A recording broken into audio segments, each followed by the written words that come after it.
His eye match was good, and he found a few fresh bolts of exactly the same type in a drawer.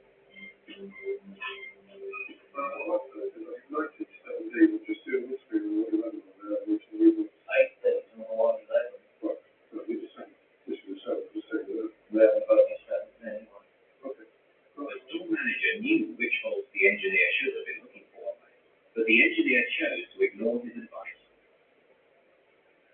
Instead, he drove to the other side of the airport to find a match for his bolts. It was now about 5:15 a.m., and in a dark corner of the hangar, he continued to search for new bolts identical to the ones he'd taken out of the plane. But in the gloom, his luck finally ran out. He thought they matched, but they didn't. He picked bolts that were just over 200 of an inch too narrow for the job.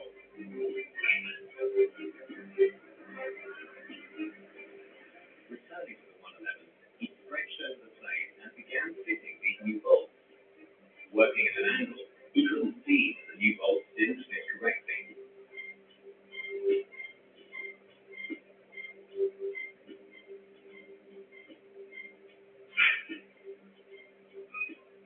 Signing off at 6 a.m., the engineer had managed to get his work done in time. The plane was now ready to be handed over to Captain Lancaster and his crew. In fact, it was a disaster waiting to happen. The morning of the next day, the 111 was at 17,300 feet. The difference in pressure between the steel hull of the jet and the thin atmosphere was climbing quickly to the half ton per square foot, which reached 35,000 feet. This pressure was looking for weakness, and it found it. For Cumming, finding out what had happened that night is only the first step. No one had hidden from him what they'd done, but he knows that he has to go deeper to understand the reasons behind this horrific sequence of events, why the engineer did what he did, and whether this was an isolated incident or the symptom of a bigger problem. Actual certification of criminal aircraft comprises two parts. The first part is what's happened, and that's usually relatively easy. The second part is why did it happen? Why did the engineer ignore procedure, bypass the technical manuals, and ignore helpful advice? Cummings' search for the answers was in its own way revolutionary. If we talk to people without getting information, we felt we get more information. Because they'd be freer to discuss it.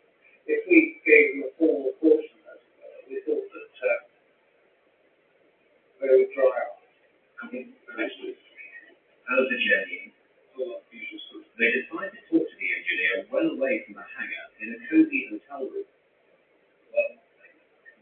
To gain insight into the methods of the maintenance engineers, Cummings then does something no one had done before.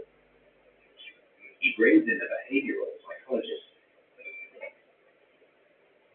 You see aircraft normally in the hangar when you're doing that. Psychologists have been used before to analyze why pilots make mistakes under pressure. It's a discipline called human factors. But in 1990, using human factors in engineering was unheard of. I wanted a professional stance on what is really psychological territory. I would hope that as far as the ship maintenance manager is concerned, that it gave him